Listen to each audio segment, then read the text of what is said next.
Well, good afternoon, guys. This video is going to be a little bit different than those I've done so far. This isn't a book review per se, but I will be certainly drawing a great deal from Régine Pernod's Those Terrible Middle Ages. Here I'm simply going to respond as briefly as I can. I'm going to try to keep it under 10 minutes.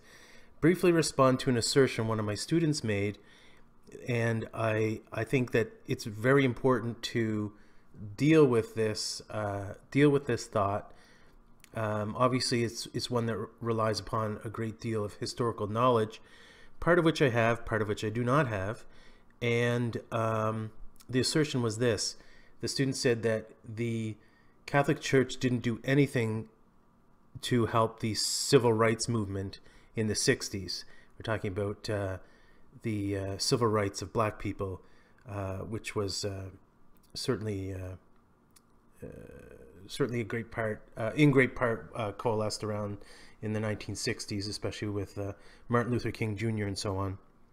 So I don't know a great deal about the American civil rights movement of the 60s, but I do know a fair amount about the church's tradition. You'll find that most times when there's courses or books about the church and social justice, it'll be almost exclusively focused on the 20th century, probably beginning with Leo XIII at the end of the 19th century. Now, this is extremely short-sighted, extremely lacks context.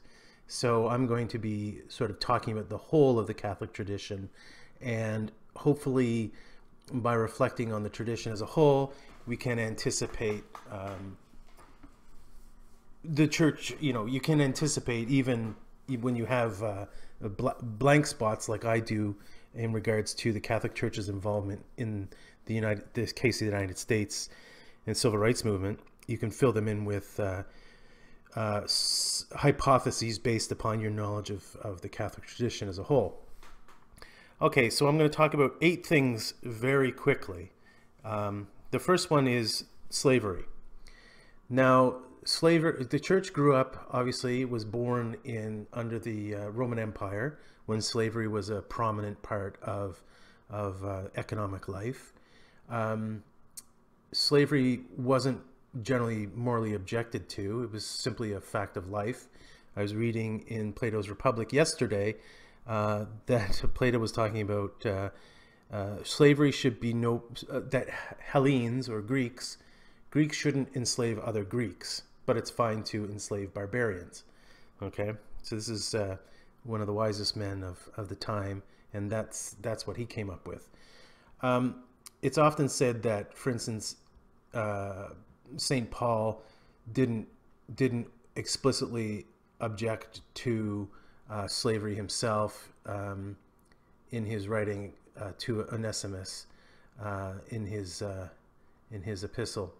Now, slavery does crop up, obviously, in the Bible, both in the Old and the New Testaments, and slavery is always cast in a negative light. And this is important. It's not sufficient so that slavery is overtly condemned in the Bible, but you certainly get the gist that it's a negative reality. And Christ talks about setting captives free, right? Unloosing bonds. So it's not very difficult to figure out what the general Christian trajectory is. And you'll note that, contrary to Marxist historians, what they would tell you, slavery was abolished in the Christian Middle Ages.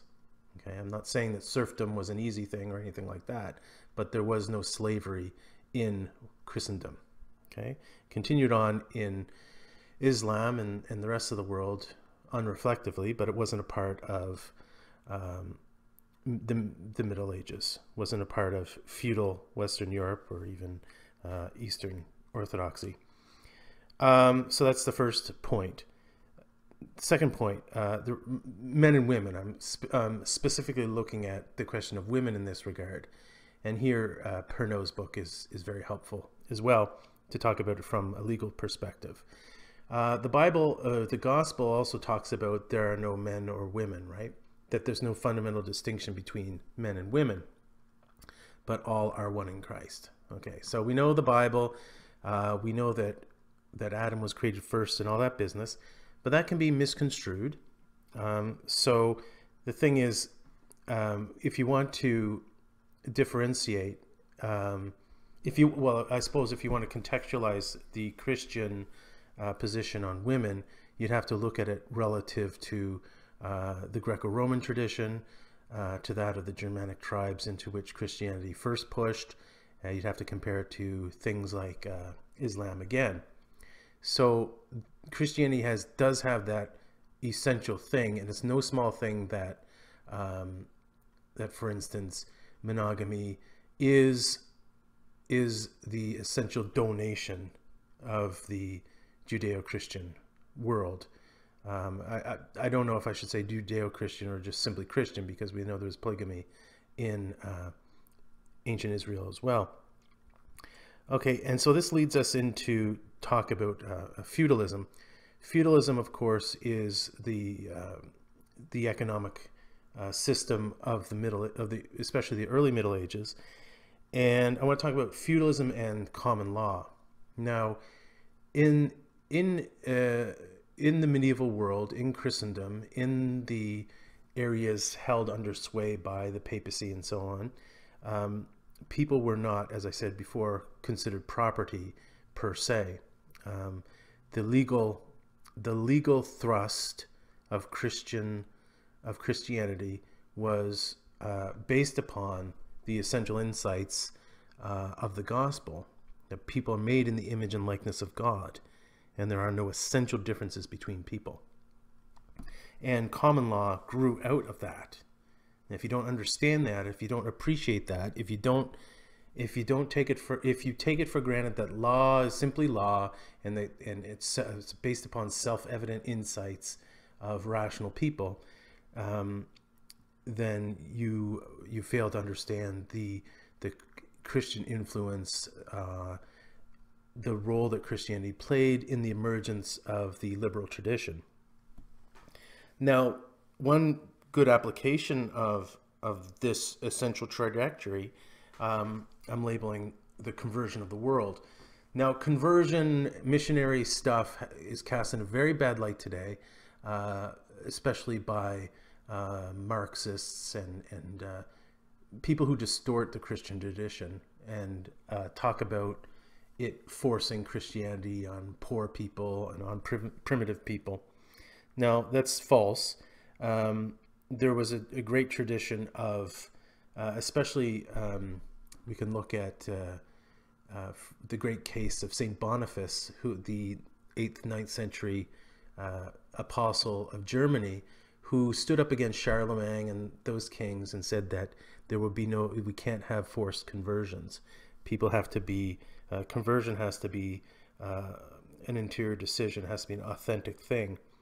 And you can see this today reflected in the sacramental theology of the church, where, let's take, for instance, the case of baptism. Whereas we have infant baptism, for instance, there is the way that Latin Christianity understands the sacrament of confirmation and orders is basically that this has to be that confirmation is, in this case, a personal acceptance of baptism.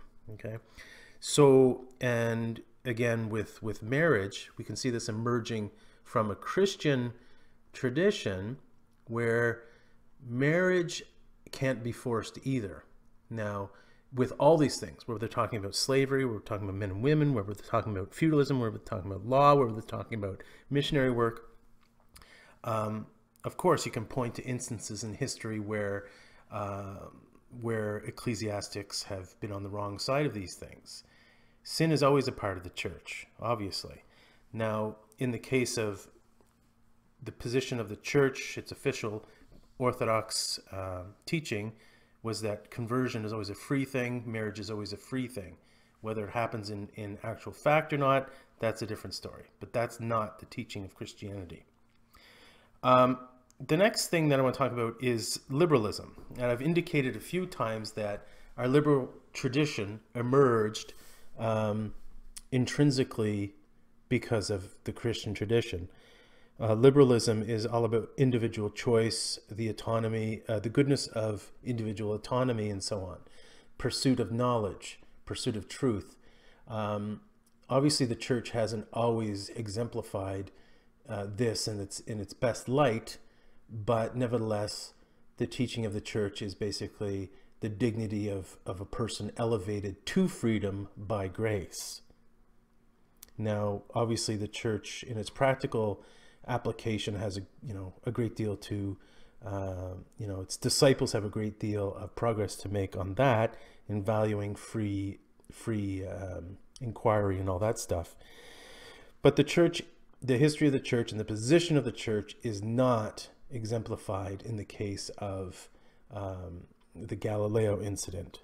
So we can point to a million scientists and so on who were good, faithful Catholics, and especially good Catholic priests who were encouraged by the church in the free pursuit of knowledge of God's creation. In the next thing I want to talk about, number 6 of 8, is the question of socialism. Socialism sounds like a good idea in Nugent, but obviously socialism has led to countless millions of deaths. The church suffered a great deal of criticism from the late 19th century on because of its opposition to socialism. Okay, we talk about a Catholic version of socialism in Leo XIII and in the various writings of John XXIII or John Paul II and so on. You can call it Christian socialism, you can call it whatever you like, but the fact is that Christianity, and if you look at the Catechism, the church recognizes the right of ownership. People have a right to own things, but it also recognizes that the poor have the same dignity as the rich, and that they have a right to food, clothing, and shelter and all that business. But socialism does not respect the freedom of the human person. And that's why the church always resists socialism per se. Now, in terms of sexuality, obviously the church has fallen under a great deal of criticism with regards to this. Now, you can look at it two ways. The church has opposed people's sexual freedom, okay, the freedom of women to do what they like with their bodies, whether we're talking about sexuality or work or anything like that. So you can look at the church as opposing freedom, opposing the freedom of women, opposing the freedom of homosexuals to do as they were naturally born to do. Or you can look at it in another way, that the church the church's position on human sexuality is based upon its Christian anthropology. Okay, its definition of what the human being is, what sexuality and what gender mean, and that what this definition is fleshed out in terms of the whole Catholic teaching. So we're talking about its negative view of slavery, its promotion of the rights of people in common law, and freedom of choice in terms of baptism and so on, and the free pursuit of ideas in terms of liberalism. So you can't, if you're going to construe the church's position on sexuality as a negative thing, you've certainly not been able to integrate the Catholic teaching on sexuality in terms of the whole Catholic tradition, social teaching. And finally, another sort of litmus test or whatever, the church's position on abortion. Okay, right from the get-go, in the first century, we have Christian documents that condemn abortion.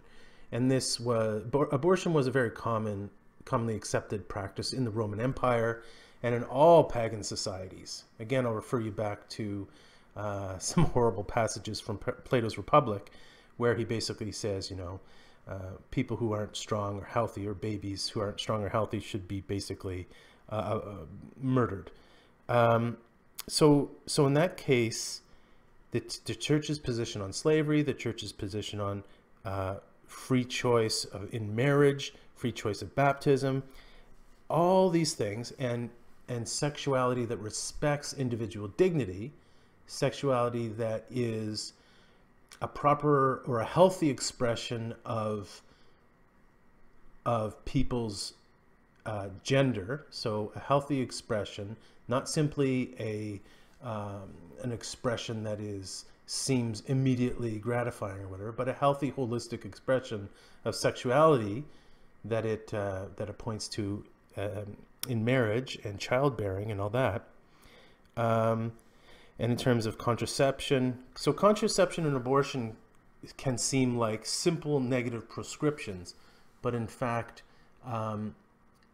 they are aimed at the health of the person.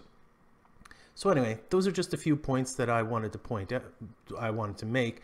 And so, although I know next to nothing about the Catholic Church's role in the civil rights movement in the 60s in the United States, its position, its interventions in the whole, in the American Civil War, or anything like that, I don't know anything about that. I do know enough about the Catholic Church's tradition of respecting free conversion under St. Boniface, the ministry of St. Martin de Porres amongst the slaves in South America, the papacy's interventions against slavery, the church's mitigation of the horrible, or the opposition to the horrible excesses of communism and so on. So you have to understand, you have to see all these things as part and parcel of the basic positions articulated in Scripture, especially in the Gospel. Okay, I mean, I've just made a very crude, rough overview of things, but I just wanted to show how it's impossible to assert that the Catholic Church has ever been in the position, for instance, where it has seen a blatant injustice, like say in the case of the civil rights movement in the 60s, and done nothing. Okay, so even knowing that I know nothing about the civil rights movement, I can say that that assertion that it did nothing must be ultimately utterly false.